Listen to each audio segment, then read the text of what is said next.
It was the most heinous of acts, the lynching of black people by whites.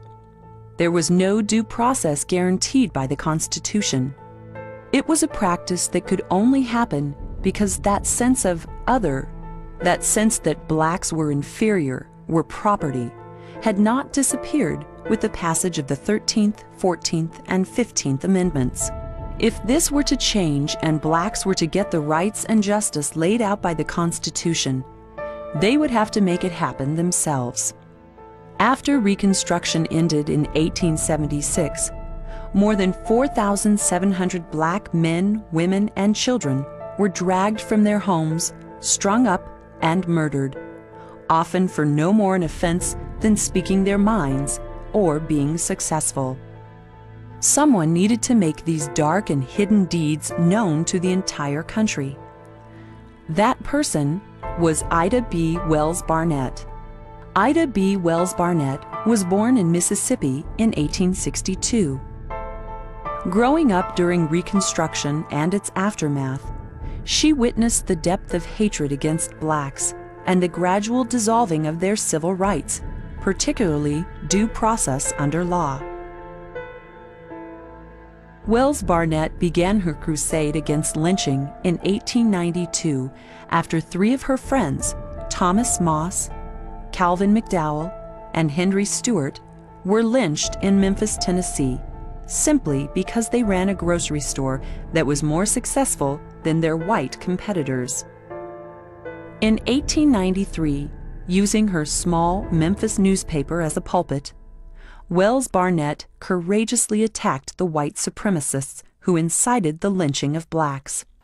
Ida Wells was, as her biographer refers to her, the lonely crusader. She spent a good deal of time trying to publicize lynching, both to whites, particularly in the North, to politicians, and to blacks throughout the country. What she wanted to do was to force the government to deal with the lynchers, to make lynching illegal, bring them to justice. And she did this in a variety of ways. She did it first as a newspaper reporter and an owner. And she was so charismatic and so vital that her first newspaper in Memphis was too strong for the white population, and they ran her out of town. But she then went to work for one of the best-known black newspapers of the time, the New York Age, and continued to publicize lynching.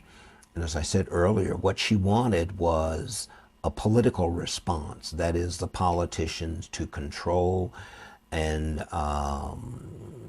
punish or at least arrest people who committed the lynchings. And her publicity campaign was also designed to tell the black community how they should respond to lynching. And she's interesting in the sense that she says, we need to publicize this. We need to publicize this as being illegal. We need to publicize this as being barbaric.